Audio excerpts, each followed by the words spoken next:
Hey everyone, thanks for watching. I got Hello. another exciting guest for you that is going to be talking about lots of different aspects of the real estate business.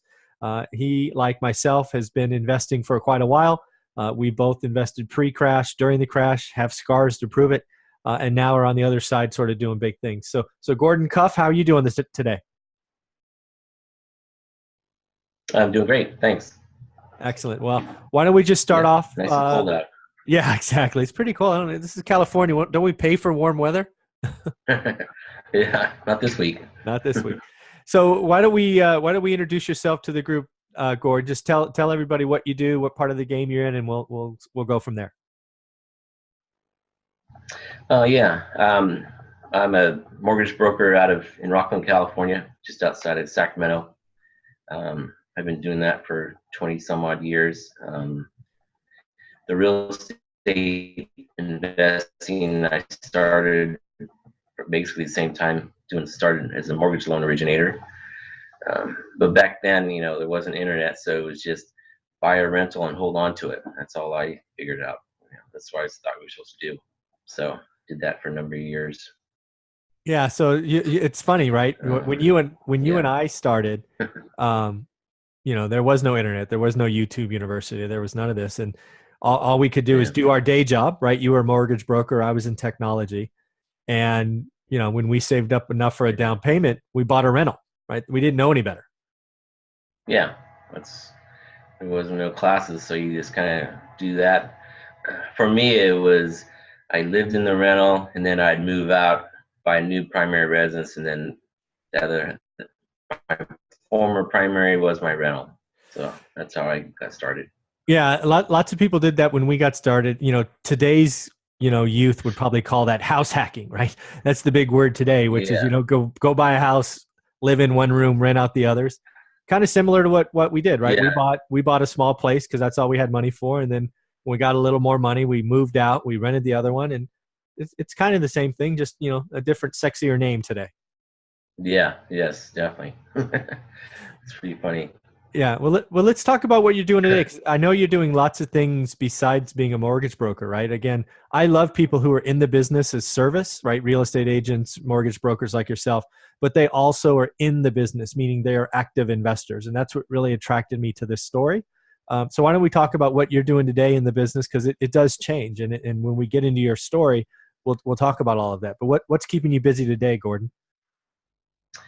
Yeah, in 2014, that was my official start of wholesaling houses out of state. Um, I went to a 3-day little retreat with Mark Evans, DM, and he told us I kind of had an idea how to do the wholesaling because I've written contracts before and all that stuff, but he laid it down step by step and really systemized it so that way I could really get going. So I started doing that in the Kansas City and St. Louis market. And yeah, there was a learning curve because I would get a house under contract thinking that's an awesome deal. And then the local people say, well, that's just an average. Because you get it under contract for 20,000, you think, oh, boom, I hit it out of the park. And then no, Yeah, that's that's that. just average. So I Yeah, really had to figure it out. yeah, that's the thing about, I'll call it virtual wholesaling. I don't know if that's the right name or not, but Yeah, basically yeah, wholesaling out of state is, yeah, um, we in California, and probably other markets, but I only know California. So, I need to turn off my California brain, right? Because, right, we see a house that's livable at 20 grand. We're like, score. yeah, And, yeah. we have no context for, Kansas City or St. Louis or, or other markets. So, um, why don't we talk about that learning curve? So not only price, but kind of areas and all of that stuff. How do you figure all that out, being a virtual wholesaler?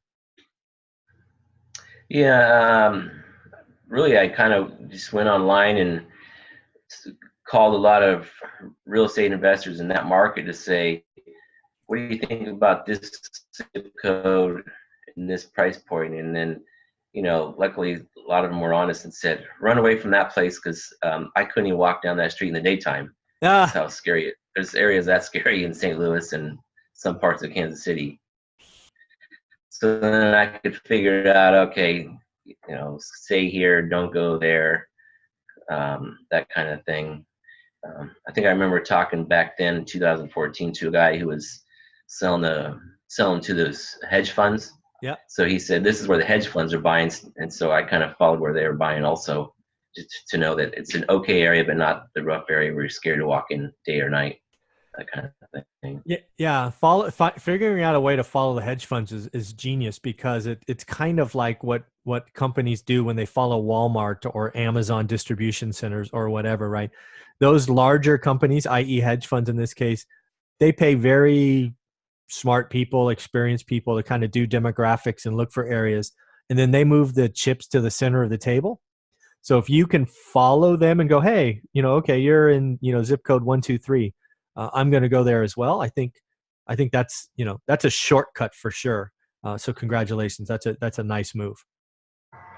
Yeah. Yeah. I mean, I don't think the hedge funds are really active in those areas now, but back then it was kind of easy to figure out what they're doing. Yeah. Yeah. 2014 was an interesting time because I'd been really active buying just REOs left and right. I tried to buy everything I could in my market, which was Fresno, because they were just on sale. Then the hedge funds came out of nowhere. And, whether it's hedge funds or deep pocket investors, it changed overnight because I knew the REO agents that had and controlled, I don't know, greater than 50% of the listings. And suddenly everything was gone, right? Hedge funds or deep pocket guys were coming in and going, I will buy everything at list price, sight unseen, let's go. And it changed. So I know exactly what you're talking about, hedge funds coming in mass in 2014. I saw it as well.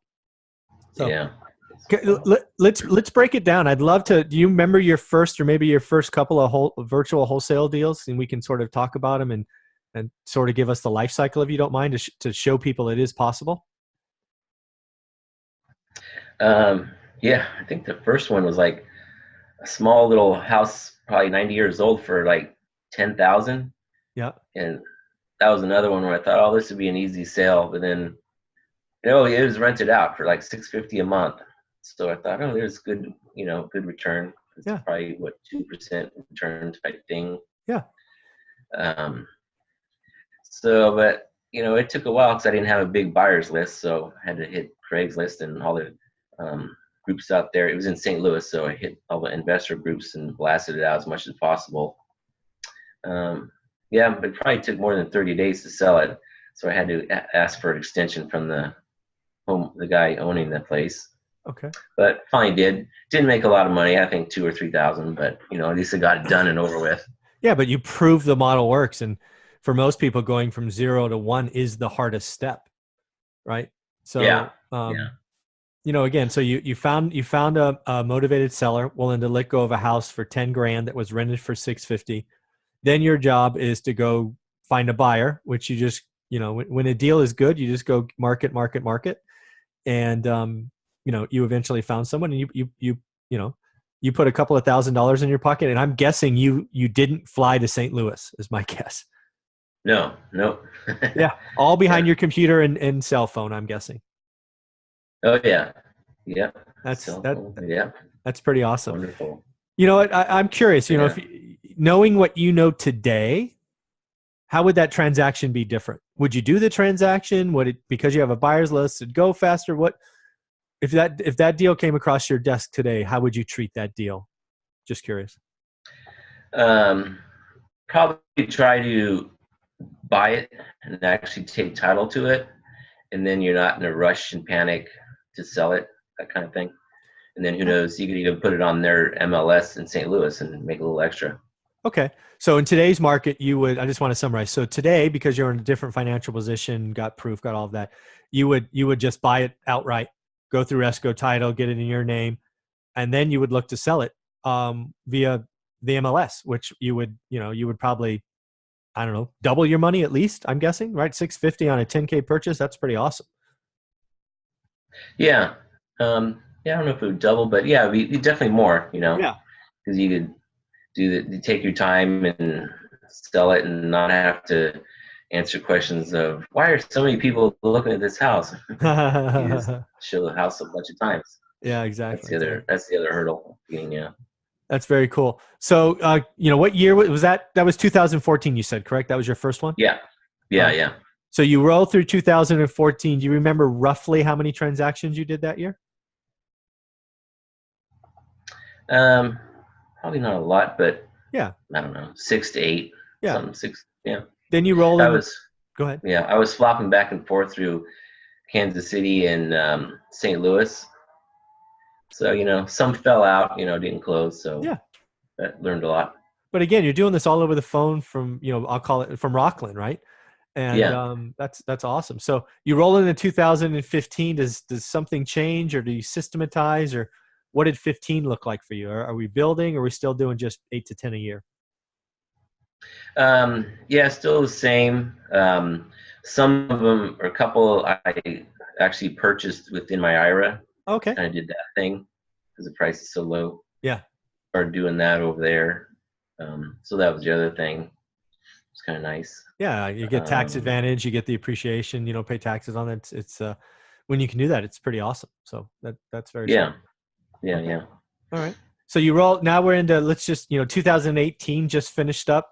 You're now in the business. Call it 4 full years. What did the business look like in when you finished 18? Still just the 2 markets, or did you expand, or did you maybe focus on one? What happened as you were closing out 18?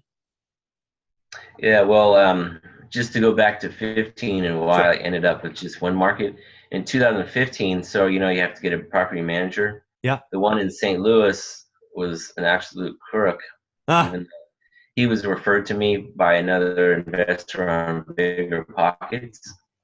But then what I found out afterwards, that he scammed many investors. He was doing that throughout 2015.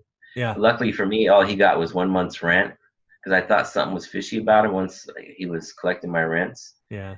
But the other investors, he would take their money and say, "Don't worry, we're going to rehab this project for you," and he'd keep the money. Oh. So, Yeah. so yeah, he had a big lawsuit against him. Well, I hope he's in All of the jail. investors got together via email and said, "Hey, this is what he's doing to us." And then so someone spearheaded it and sued him, and then he lost, and he's out of Yeah. business now. But Yeah. they lost a lot of money. Yeah. Well, I hope that there's a special place in hell for people like that. So he or she will get his comeuppance someday. Yeah. Yeah. So, just on that front, when you're doing stuff out of state, I buy and hold stuff, and 2.5 hours away, right? I live 2.5 hours away from my market, and finding a property manager that works for you is the hardest part of this business. It's Oh absolutely yeah. the hardest part. I fired 5 or 6 property managers within the first 4 or 5 years. And Oh yeah.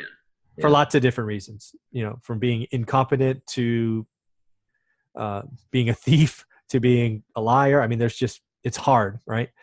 Yeah. Once you find one that works, be loyal, right? Don't shop them. Oh yeah. Don't beat them up on rates. Just be loyal. It's the hardest job in this business, and Yeah. pay for loyalty. Oh yeah. In my opinion. So okay, you exit 15. You're down to 1 market. So you're in Kansas City, I'm guessing. If St. Louis is out, you're in Kansas City. Yeah. I went through, at least I had to go through a couple property managers there, but they weren't crooks or anything. Just Yeah. had other things going on. But so yeah, 2018, I really focused on Kansas City. Okay. Yeah, doing stuff there.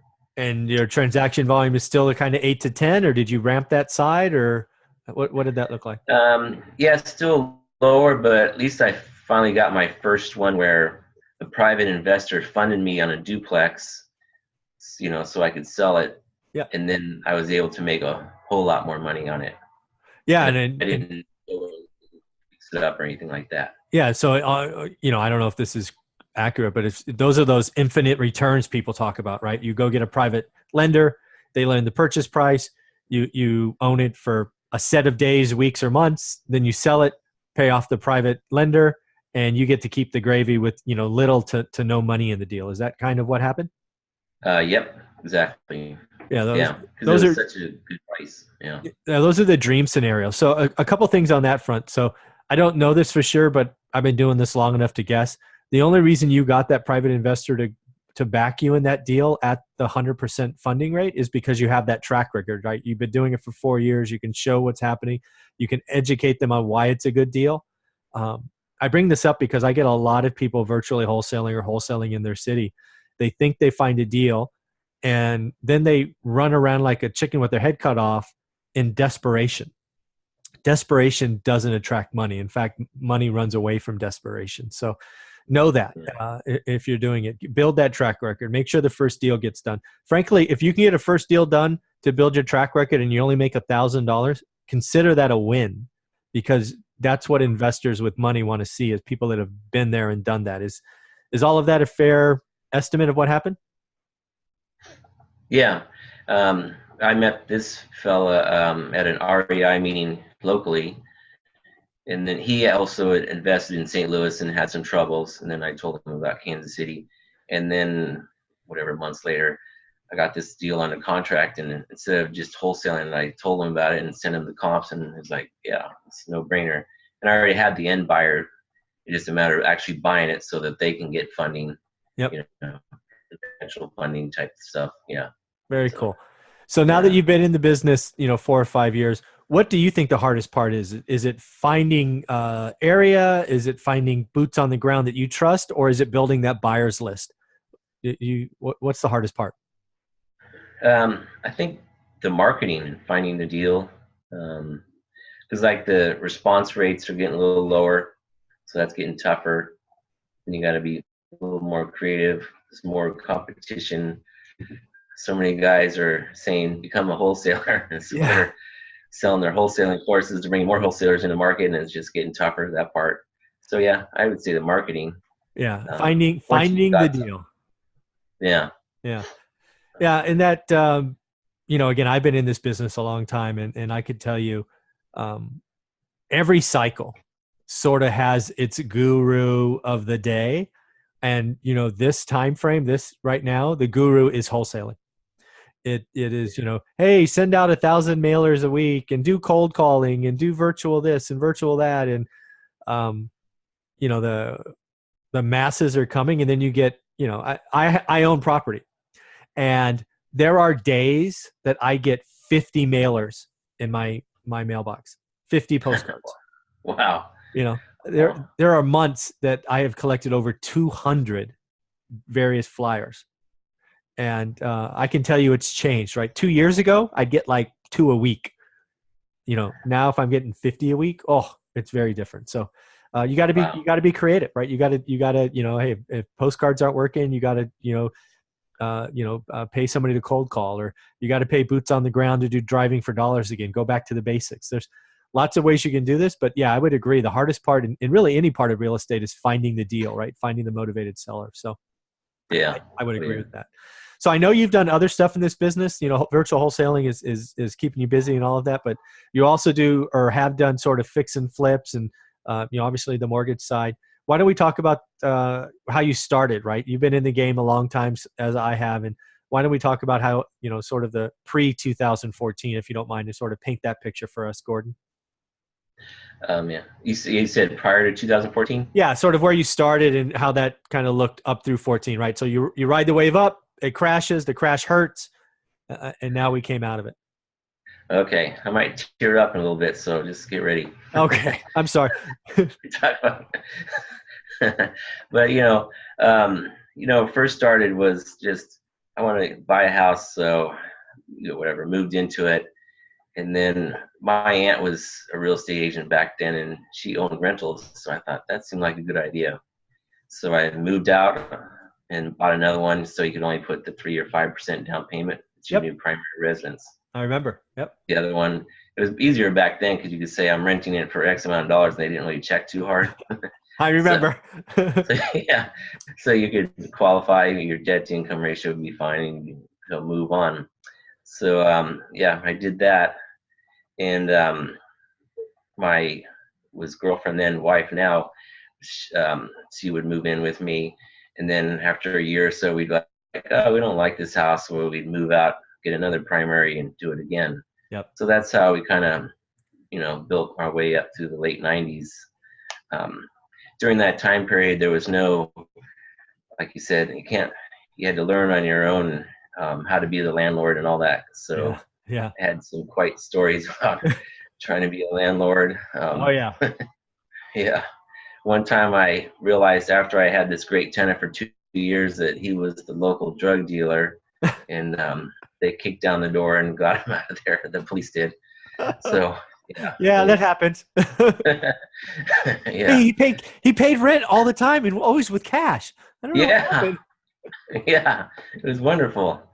And the neighbors tell you after the fact, well, this is what he's doing. And like, why didn't you tell me before? Should I Yeah, would have yeah, they given got the him out. No problem. Yeah, yeah, that's funny. yeah. So yeah, he went through that, and I didn't really think of becoming rich or anything. It was just something where I have some security down the road Yep. type thing.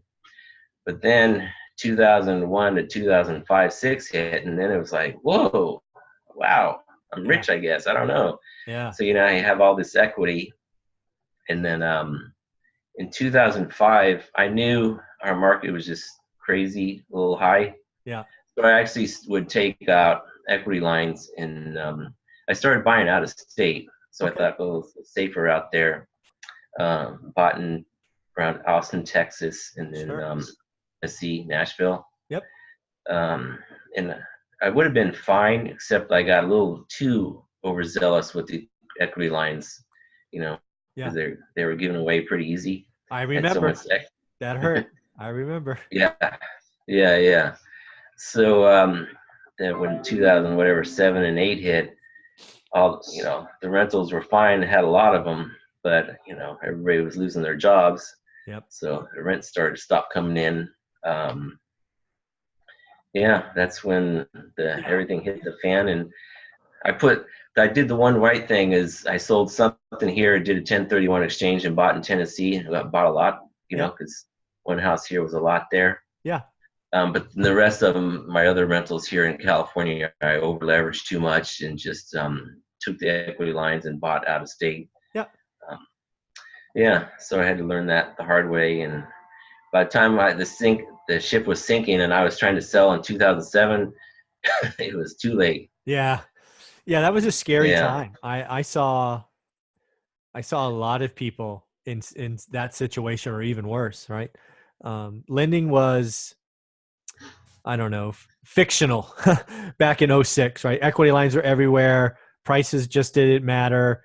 And as long as you could literally sign your name, it didn't even have to be your name. It had to be a scribble. You could get all the money you wanted.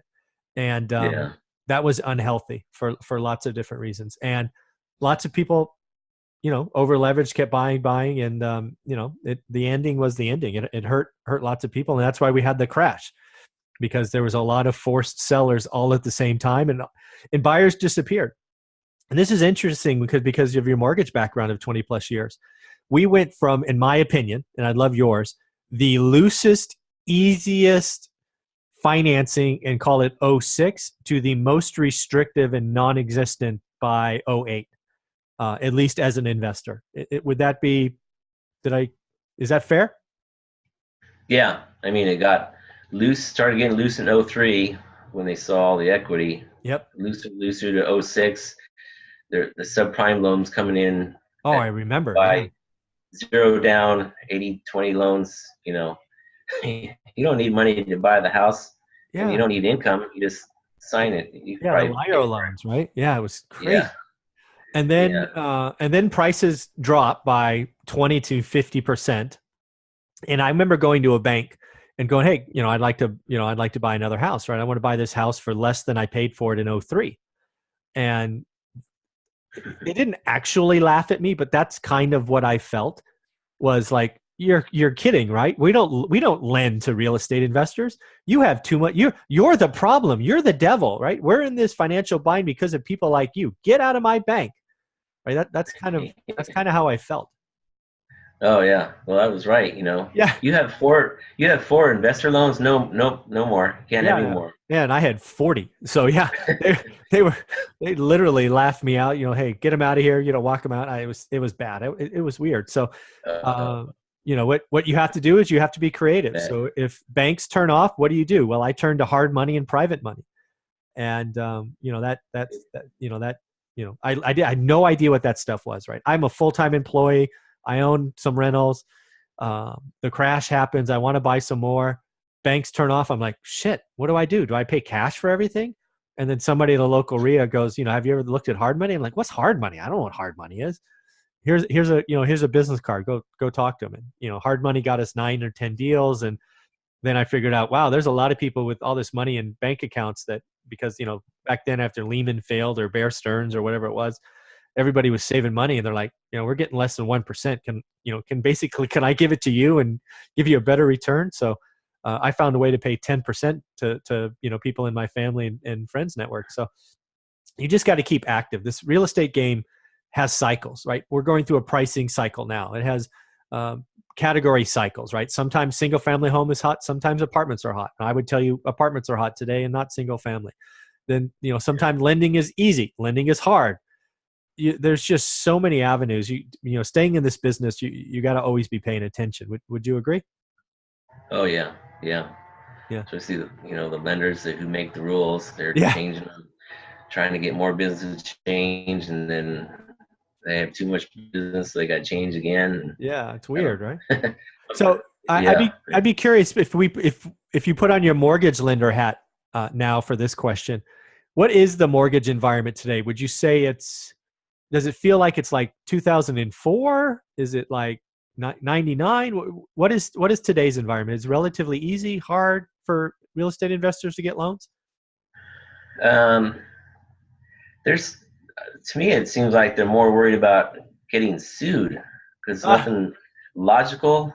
I can give you an example. I'm doing a loan. It's only 25% loan to value, and I thought, oh, this is going to be so easy.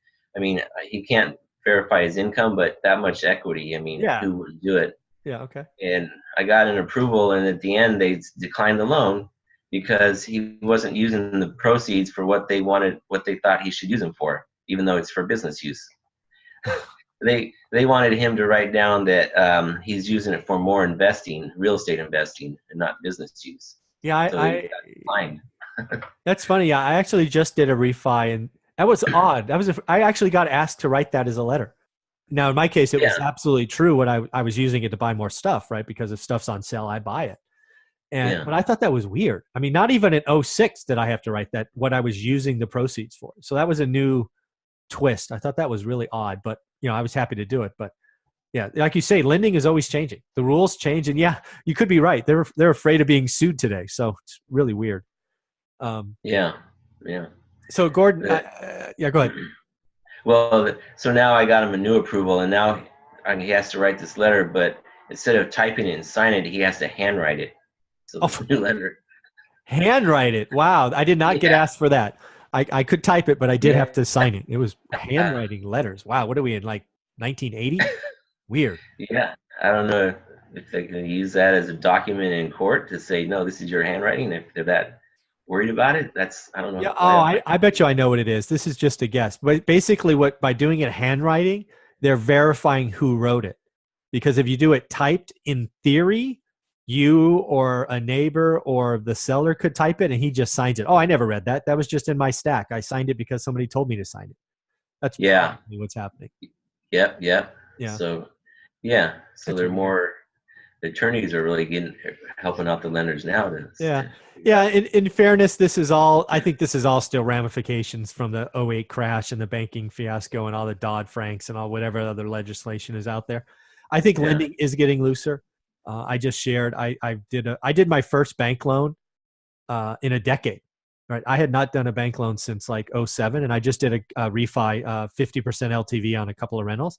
And I tested it because, we'll do it for you. We'll do it for you. I'm like, you guys have lied to me for 5 years, but okay, we'll try it again. And yeah, it went through it.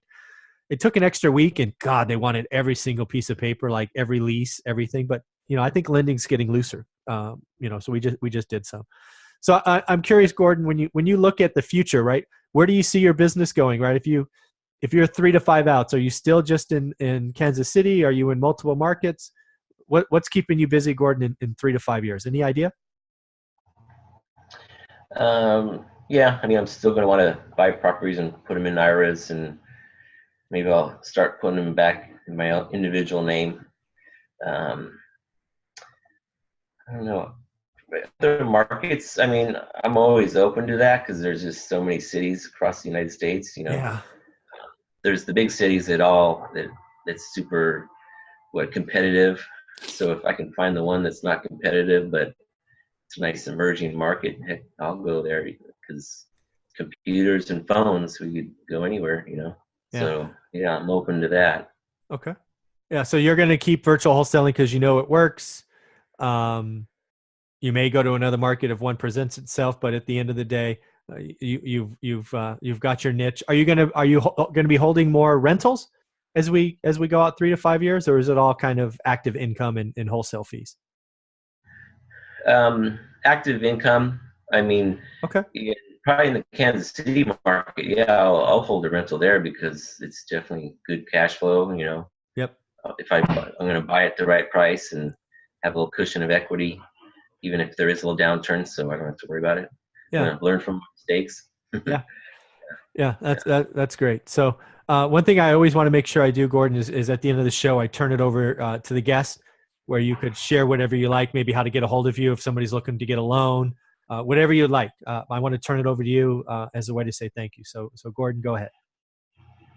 Oh yeah, yeah. If someone's in California and they want a loan for investor or primary residence, they can call my cell phone at 916-261-2381. I don't know. My website, if they ever want to look, is just rocklandmortgagebroker.com. If someone wants to venture out of state in Kansas City, I post my deals there at ihavewholesalehomes.com. They can go there or call if they ever want to talk about that market also. Yeah, I know a lot of people there now. Yeah, that's really nice of you. And again, if you're in California looking to get a loan, working with an experienced mortgage broker who knows the real estate business is always a good idea. So give Gordon a call. And again, lots of people watching this leave me questions and comments about wholesaling and virtual wholesaling. So that's why I was happy to get Gordon on this interview. If you happen to be looking to go into Kansas City, he's already given you his number, so reach out. And with that, I just want to thank you for your time, Gordon, and hopefully the weather warms up. You know, I see blue sky out my window, so maybe it'll be a little warmer today. Yeah, I hope so. All right, man. Yeah. Take care of yourself. Thank you very much. Yeah, you too. Thanks.